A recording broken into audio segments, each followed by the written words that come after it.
अन्य समाचार पर नजर करिए तो भाभરના રૂણી ગામમાં ચૌધરી સમાજની દીકરીના પ્રેમ લગ્નનો મામલો સામે આવ્યો છે। રૂણી ગામમાં ચૌધરી સમાજની મહાપંચાયતમાં હોબાળો સર્જાયો। સ્ટેજ પરના આગેવાનો અને યુવાનો આવ્યા આમને સામને। વરિષ્ઠ આગેવાનોની માંગ હતી કંકુ ચૌધરીને પાછી લાવવામાં સમયની જરૂર છે તો યુવાનોની માંગ તાત્કાલિક આજે જ નિર્ણય લો। કંકુ ચૌધરીના રબારી સમાજના યુવાન સાથેના પ્રેમ લગ્ન મામલે 64 ગોળના પ્રમુખ ગંગારામ ચૌધરી સભા સંબોધી રહ્યા હતા ત્યારે સ્પીકર બંધ કરવામાં આવ્યા। યુવાનો સભામાં કંટ્રોલ બહાર જતા વરિષ્ઠ આગેવાનો સભા છોડી રવાના થયા તો મીડિયા કર્મીઓ સભા છોડીને પણ રવાના થયા તે પ્રકારની ઘટના સર્જાઈ હતી। સંવાદદાતા કિશોર અમારી સાથે જોડાઈ ગયા। કિશોર, જે મહાપંચાયત ભરી હતી તેમાં કયા પ્રકારનો હોબાળો સર્જાયો હતો? અને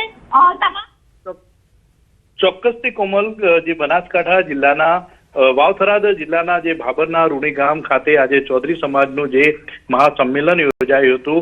આ સંમેલનમાં યોજાયું હતું જે કંકુ ચૌધરીએ 2 વર્ષ પહેલા રબારી સમાજના યુવક સાથે લગ્ન કર્યા હતા તેને પરત લાવવા માટે આ સંમેલન યોજાયું હતું અને તેમાં તેના પર ચર્ચાઓ કરવાની હતી। ત્યારે જ આ જે સંમેલન ચાલી રહ્યું હતું ત્યારે 64 ગોળના પ્રમુખ ગંગારામ ચૌધરી સભામાં સંબોધી રહ્યા હતા ત્યારે સ્પીકર બંધ કરાયા હતા અને યુવાનોએ માંગ કરી હતી કે તાત્કાલિક આજે ને આજે જ કંકુ ચૌધરીને રબારી સમાજના જે યુવક પાસેથી પરત લાવવામાં આવે। ત્યારે વરિષ્ઠ આગેવાનોનું કહેવું હતું, સમાજના આગેવાનોનું કહેવું હતું કે કંકુ ચૌધરીને પરત લાવવામાં થોડો સમય લાગી શકે છે। તેને લઈને આગેવાનો અને જે યુવા વાવથરાદના રૂણી ગામમાં ચૌધરી સમાજનું મહાસંમેલન અને સંમેલનમાં વધુ એક માતાએ દીકરી પરત લાવવાની માંગ કરી છે। પાટણ ધીણોજ ગામની માતાએ મદદની ગુહાર લગાવી છે। દીકરીને રબારી સમાજની યુવક લઈ ગયાનો આરોપ લગાવવામાં આવી રહ્યો છે। દીકરીને પરત લાવવા માટે માતાએ માંગ કરી છે।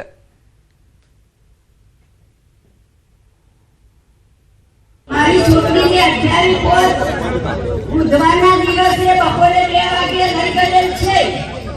અમને જાણ થઈ હોય કે હું કપડો સીવડાવવા જાઉં છું ઈ કરીને મારી છોકરીએ લઈ ગયો છે કે હું આપણા ચૌધરી સમાજને નમ્ર વિનંતી છે કે મારી દીકરી તમે બધા ભેગા મળીને પાછી કરો।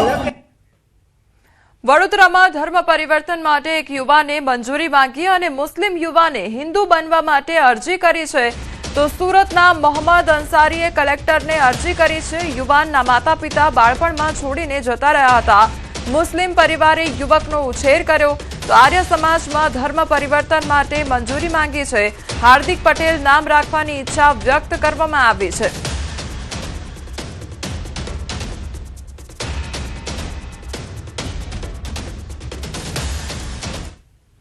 બરોડા ડેરીની ચૂંટણી માટેની મતદાનની પ્રક્રિયા ત્યારે અત્યાર સુધીમાં બમ્પર મતદાન થયું છે।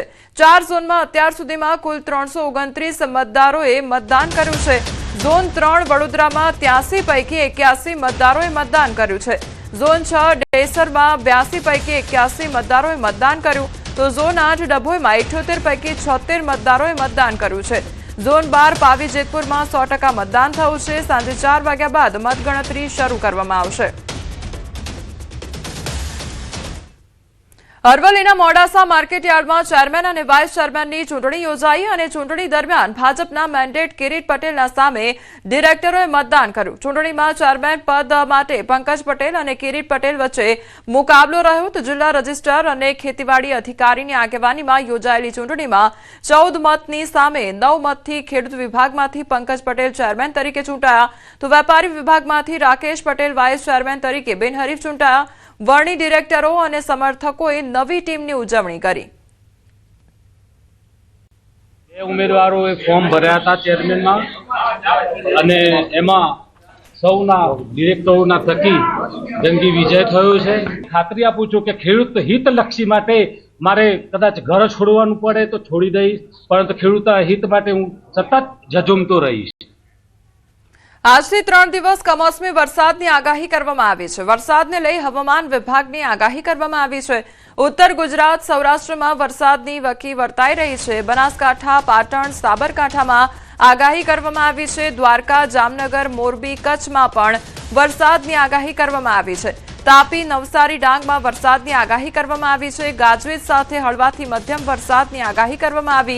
18 અને 19 માર્ચે થંડરસ્ટોર્મ એક્ટિવિટી સાથે વરસાદ ખાબકશે, તો 19મીએ ગાજવીજ સાથે વરસાદની આગાહી કરાઈ છે. 20 માર્ચે કચ્છ, બનાસકાંઠામાં માવઠાની આગાહી કરવામાં આવી. સાબરકાંઠા, અરવલ્લીમાં વરસાદની આગાહી, તો મહીસાગર, દાહોદમાં કમોસમી વરસાદની આગાહી કરવામાં આવી છે. 18, 19, 20 में एक वेट स्पेल आ रहा है.